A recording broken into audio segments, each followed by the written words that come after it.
Wednesday to everybody. Today we worked mostly some of the adverse conditions that we can see on third down. Obviously our first road game, so we filtered in some in-house noise and crowd noise to be able to function there, as well as worked a lot of Cal's pressures. I've been really impressed with the blitz package that they do each and every week. It seems to change based on your protections. I thought they did a wonderful job versus Ole Miss of bringing interior pressure and matching the back up with those two big linebackers in Downs and Davidson, and you look up and they've got 9 sacks on the year in 3 games, and that's pretty dang impressive. So worked that primarily. The only new news on the injury front today that changes, Chinna got significant work today and looked very good, so anticipate him being ready for the game. With that, I'll answer any questions that you got. This is the first game that where Sam Darnold has played this team, and that they've seen him. The first time it's happened. I guess what kind of benefit would that be for him and for them? It's always good, you know, once you get in conference, you kind of know each other. You know personnel. We've seen a lot of these guys for several years. I mean, I think Looney and Downs, and think about it. You know, you've faced that matchup 2 or 3 times now. Well, it's the same thing on the other side too. They know the strengths of your team. They know maybe some of the weaknesses of your team, and you try to exploit them. And as the other team, you try to hide them or limit it. So it's good to know each other, you know, you look up and we'll see who knows each other the best, I guess. Is it better for the quarterback or better for the defense? You know, in Sam's case, he hasn't gone against this particular defense. You know, you only know personnel. You know, he has not faced Coach DeRuiter or Coach Wilcox, so this is a new defense to him. So, you know, the only thing you really get is kind of your personnel matchups. Maybe an offensive lineman knowing a defensive lineman, or a quarterback in Sam's case, maybe knowing a DB and having played against him. That's about it. You don't have to look very far to see how physical Cameron Smith is and how good he is.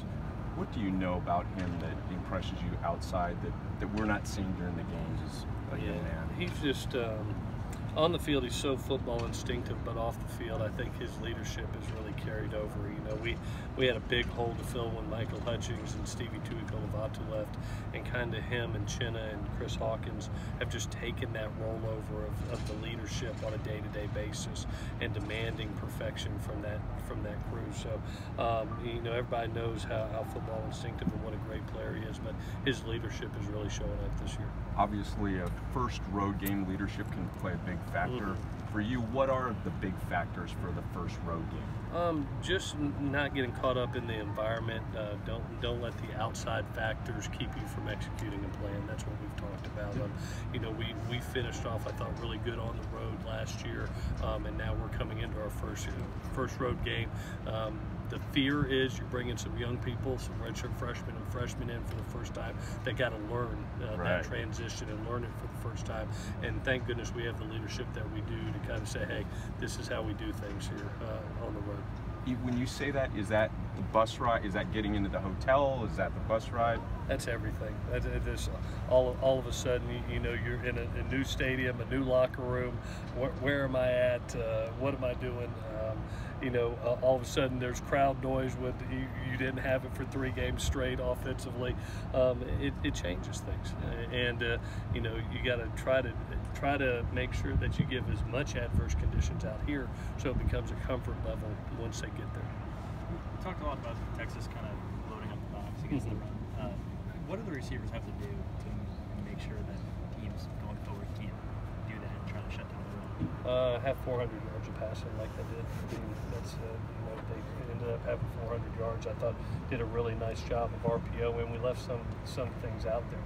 You know, if you can't have the answer of being able to put yards in the passing game, that's where it hurts you. Now, we left a couple out there, Zach.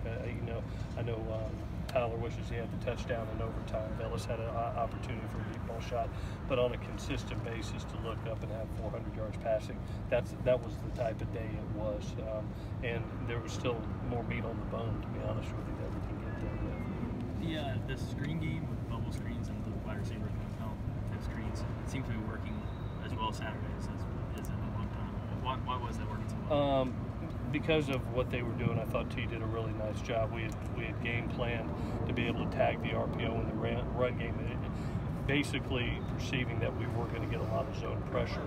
And when you zone pressure and you create 3 receivers to one side, you basically have 3 receivers on 2 defenders until the free safety can get over the top and make the tackle. So when you do that, whether it's quick game or RPOs, you should be averaging decent yards. On that day, the RPO averaged 12 yards every time we threw it out there. So that's what you want. You consider it a run, and if you're averaging 12 yards a run, you're happy. You know, it was a big plus for us. If Stephen Carr hypothetically had to carry the ball 20 times in this game, are you curious about how he'll respond to that? Oh, he'll be fine. He'll be fine. You know, he's been somewhere in the 12 range right now, and is out here every day. You know, carrying a heavy load in practice. I don't think that he would have any problem with it. Coach, I understand you go into game situations with scripted plays, but if your opponent is showing certain areas of weakness, is there ever a situation where you would go off the script in order to continue to exploit those weaknesses? Yeah, you saw it the other day. You know, you look up. I don't necessarily want to throw the ball 52 times. You'd like to be balanced, but you know, we got off script. We started slinging it around because of the loaded box, and had to move the ball that way.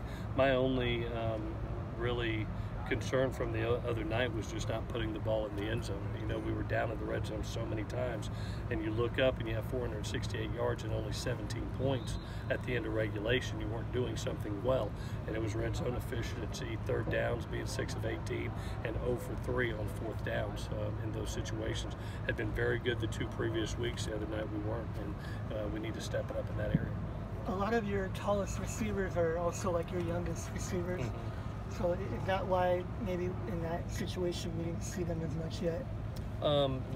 They're blossoming. You know, I think of Tyler Vaughns, who had 4 catches in that game, and really wish he made that last one, came so close. But you can see the confidence, not only in him, but you look at Sam. I mean, for Sam to throw that ball in that situation, it talks a lot about his confidence in Tyler and how it's growing. I'm starting to see. I'm sick that Joseph, you know, got the rib injury, you know, because I thought his light was coming on.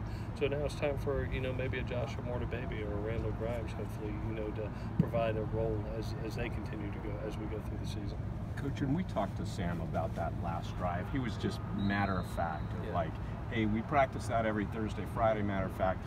To me, there was nothing matter of fact about that situation, 45 seconds. When you look at the film, am I misreading that, or how do you read that? He made some great plays, but I mean, it goes back to your training and execution and not letting the moment get caught up in the moment. But all 11 kids on that field, I mean, you look at it, you complete a dig, you get down after you get the first down, you spike the ball immediately to stop the clock.